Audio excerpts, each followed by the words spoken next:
Posted by you/lovecats86. I recently found out that my husband, 42M, is cheating on me with our married best friend, 32F. She is the godmother to our 4 children. They don't know that I know, but I caught them making out at the end of our driveway when he was seeing her off after dinner with our family. We live on a small acreage and the driveway is a long way off from the main house. She had forgotten some crockery at the house, and I decided to walk it over because, for some reason, the two of them always took a while to say goodbye. Now I know why. That's when I saw them lit by her car's headlights, making out in the front seat, with our best friend sitting on top of my husband. In shock, I didn't know whether to throw her Pyrex at the car or just walk away. I decided on the latter and was too shocked to cry or be angry. When my husband got back, I had to pretend like everything was normal. I know it's stupid, but I couldn't sleep that night and decided to go through his phone. She was obviously under a pseudonym, but I found a handful of their messages dating back 2 or 3 years. Her husband doesn't know, he's currently posted overseas as a diplomat. I'm sick with rage and betrayal. I'm lost and have no idea what steps to take next. Edit. I don't live in the US but in Australia. Technically, I can't file for divorce immediately, as you need to be separated for 1 year and 1 day to file officially. My now ex-best friend just recently returned to the country. Her father has cancer, after being posted overseas with her husband. The dinner was to welcome her home, and what a welcome. There are some comments here about the headlights illuminating them. Sorry, I meant overhead lights. As for what I'm going to do now, a part of me just wants to confront my husband and see what lame excuse he has. But I need to get away from him. This level of betrayal physically hurts. I can't help but think of all the times we spent together over the years and how long our families were fooled. My mind is going crazy, recalling when she was single and he would rescue her from some bad date, or the times they were alone in my house when the kids and I were out. How irrationally angry he was when he found out she had a boyfriend and then chose to marry him. Thinking back on it, the two of them disappeared at her wedding. When I asked him where he was, he said he needed to reassure her that she had done the right thing. I feel so sick thinking of these things. Update 3 days later. Thank you, everyone, for your concern and advice. As of tomorrow, my husband will be out of town. I've tried really hard to act normal around my now ex-best friend, but it's proving difficult, and I feel sick. I have been telling both of them that I've caught some terrible bug and just haven't been feeling like myself. While my husband is out of town for the next few days, my sister-in-law, who is the only other person who knows, my brother's wife, will help me pack important documents and store them somewhere my husband doesn't know about. I've arranged for my kids to stay with them for a week while I sort everything out. I've spoken to a family lawyer, and they have advised me that the best way to start the separation process is to no longer be living under the same roof. I'm fortunate in that most of our assets are also in my name, and the land our house is on was gifted to us by my parents. I'm planning to kick him out after his trip. But before that, I want to catch them both in the act again, have some hard proof, send it to the ex-friend's husband, and get the ball rolling on moving forward with my life.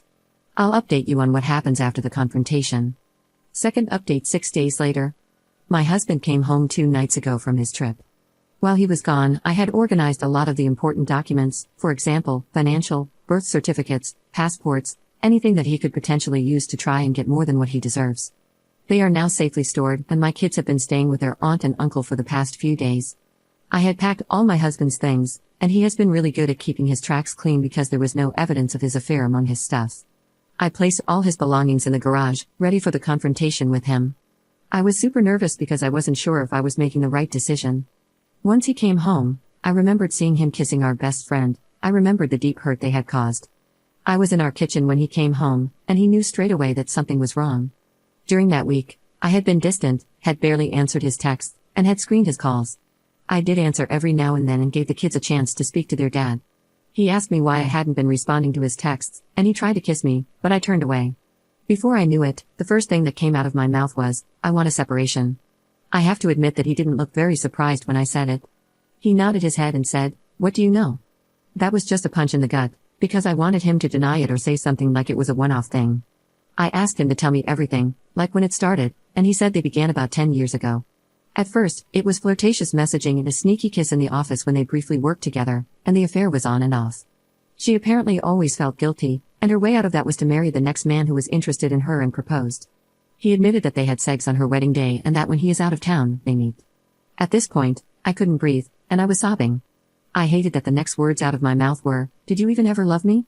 He hesitated and said, "Yes, of course, but I was never in love with you the way I was with her." I cleared my throat and told him that he should tell her husband. There is no point hiding it anymore. I told him that all his stuff was in the garage and that he could find somewhere else to stay. I let him know that I had spoken to a family lawyer and that when I feel ready, and only when I feel ready, we will see each other again and talk about the future arrangements for the kids. I said any further communication could be done through my sister-in-law or my brother. I told him he is allowed to see the kids but only at their place. I, of course, want full custody of the children because it hurts too much to give him anything at this point. He agreed to all my points because he knew he was in the wrong. He tried to say sorry, and then I absolutely lost it and screamed, "No. Effing no way are you sorry? For 10 effing years you have both deceived everyone we know. Please take your crap and leave and tell that woman you have been effing for 10 years that I do not ever want to see her effing face again." Certainly not my shining moment, but it was also the culmination of all the hurt and anger over the last few weeks that they had caused. I have no intention of talking to my ex-best friend or to my soon-to-be ex-husband until I have had time to grieve. So, thank you, community, for the encouragement and advice. I hope I can heal and move on from this. Third update 1 year later. Thank you to everyone who has been messaging over the past year to check in on me and ask for an update. It's been a crazy, painful year, but our divorce has been finalized, and I'm free.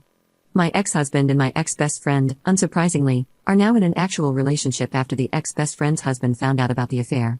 He divorced her, and since then we have met up for coffee to check in on each other and our mental health.